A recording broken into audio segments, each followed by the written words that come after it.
अस्सलाम वालेकुम। अल्लाह ताला के फजल करम के साथ शुरू करते हैं आज का व्लॉग। अगर अभी तक आपने मेरा चैनल सब्सक्राइब नहीं किया, हमारे चैनल को सब्सक्राइब कर दिया, हमारे वीडियो को लाइक कर दो, शुक्रिया। तो अभी हम जा रहे हैं भट्टे पे और वहाँ हमें ईंटों का पता करना है। ये मेरा कैमरा मैन आपको दिखा सके। यहाँ हमने बनाना है कमरा। अभी तो ये बरामदा, लेकिन यहाँ हमने कमरा बनाना है। कम से हमने 7 से 8 हज़ार ईंट हमने लेनी है। तो वहाँ भट्टे पे जाकर ईंट का रेट पता करेंगे और वहाँ क्वालिटी देख कौन सी ज़्यादा अच्छी है। तो भट्टे पे हम पहुँचे हैं और ईंट हमने देख ली है। आइए आपको ईंट दिखाते हैं। ये जो आप लोग ईंट देख रहे हैं, उन्होंने हमें रेट इसका बताया है 6700 रुपीज़। घर पहुँचा के आएंगे। जितनी भी हम ईंट लगे, 15,000 लगे, 20,000 या 6,000 8,000 जितनी भी लगे, पहुँचा के आएंगे।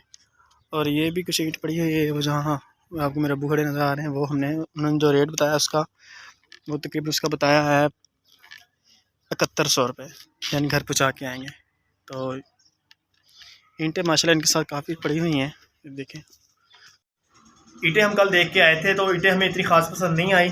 जो 6700 वाली ईंटें थी, वो ईंटें इतनी पक्की नहीं थी, मतलब आग में इतनी पक्की नहीं हुई थी। तो हम एक और भट्टे पे गए थे, वो पठानों का भट्टा था, तो वहाँ हमें 7000 में पहुँच गए वो ईंटें मिलनी है।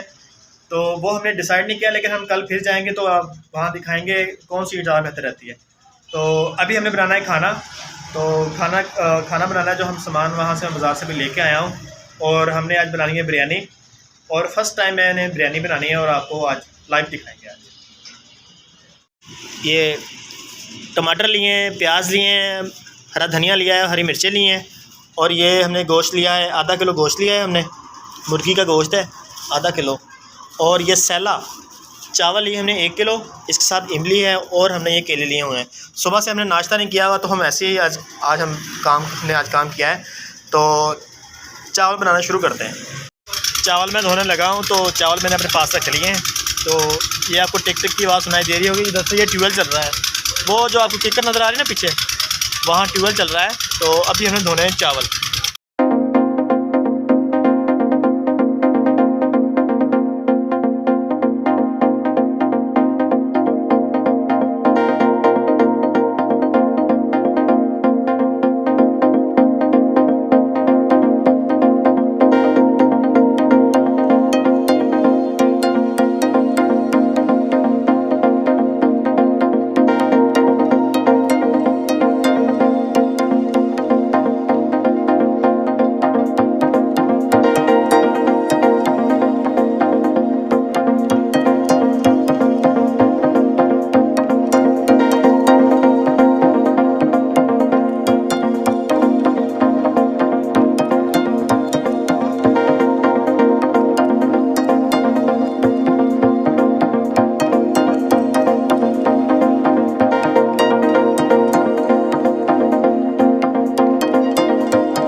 डाली है, गोश्त डाला है हमने, आधा किलो गोश्त है वो हमने इसके अंदर डाला है। तो अभी अच्छे से इसको हम भुनेंगे।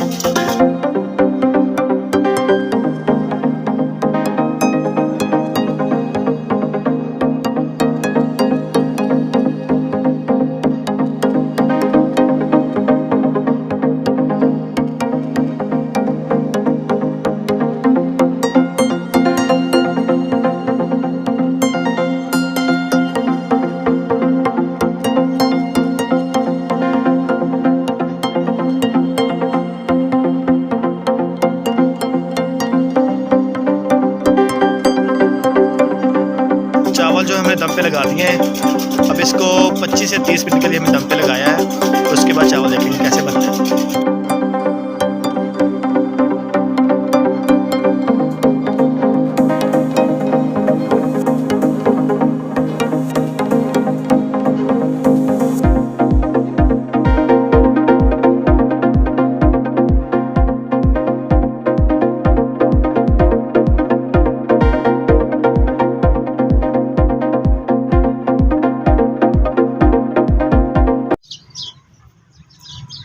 मैं अपनी वर्कशॉप में खड़ा हूँ, तो ये हमारी वर्कशॉप है और ये थ्रेशर बनने के लिए आई हुई है। इसके जो पक्के हैं ना वो ख़राब हो गए हैं, मुड़ गए हैं, तो इनको भी ठीक करना है हमने। तो ये हमारी वर्कशॉप कंदकोट सिंध में वाक़या है। जिसको भी गंदम वाली मशीन और चोने वाली मशीन, चोने से मरायन चावलों वाली मशीन, जिसको भी चाहिए हो वो हमसे कांटेक्ट कर सकता है। हम आपको इस दुकान का एड्रेस और इसका डिस्क्रिप्शन में इसका मैं लिंक आपको दे दूंगा। तो जिसको भी थ्रेशर चाहिए हो तो वो हमसे कांटेक्ट कर सकता है, पूरे सादकाबाद से, पूरे ऑल ओवर पंजाब से और ये सिंध से भी। तो अभी हमें इसको बनाना है। तो रात आपको पता था कि रात चावल बड़े देर से बने थे, तो लाइट भी नहीं थी, तो इसलिए वीडियो भी शूट नहीं कर हुई। तो अभी हम आपसे ये जो आज की रूटीन है वो आपसे शेयर कर रहे हैं। तो रात मैंने फ़र्स्ट टाइम बिरयानी बनाई थी, तो आपने कमेंट सेक्शन में इसको लाजमी बताना है कि बिरयानी कैसी बनी थी। और मैंने आपको शो भी करवाया था कि बिरयानी ऐसी बनी है। चावल इसका अलग अलग चावल हुआ था, लेकिन जो मैं आपको अपनी ईमानदारी से बताऊँ चावल कैसे बने थे। चावल में नमक भी ठीक है, लेकिन उसमें मिर्चें थोड़ी सी वो कम थी। लेकिन मैंने कभी बिरयानी बनाई नहीं थी, लेकिन फर्स्ट टाइम मेरा एक्सपीरियंस था, तो मिर्चें थोड़ी सी उसमें कम थी, लेकिन चावल बहुत अच्छे बने थे। अभी हमने नाश्ता किया है, तो चावल जो रात बचे थे हमने वही खाए हैं। तो अभी हम ये काम करने लगे हैं। ये देखिए वर्कशॉप, ये थ्रेशर आपके पीछे खड़ी हुई है और एक थ्रेशर बाहर भी खड़ी, मैं आपको दिखा देता हूँ। देखिए वो थ्रेशर का जंगला खुला हुआ है, एक थ्रेशर बाहर भी खड़ी है, उसका भी हमने बैरिंग डालना है। फ्रंट वाला बैरिंग उसका टूटा हुआ है, तो वो हमने बैरिंग डालना है हमने। तो अल्लाह ताला आपको खुश रखे, हमें सब अपनी दुआओं में याद रखेगा। अल्लाह हाफिज़।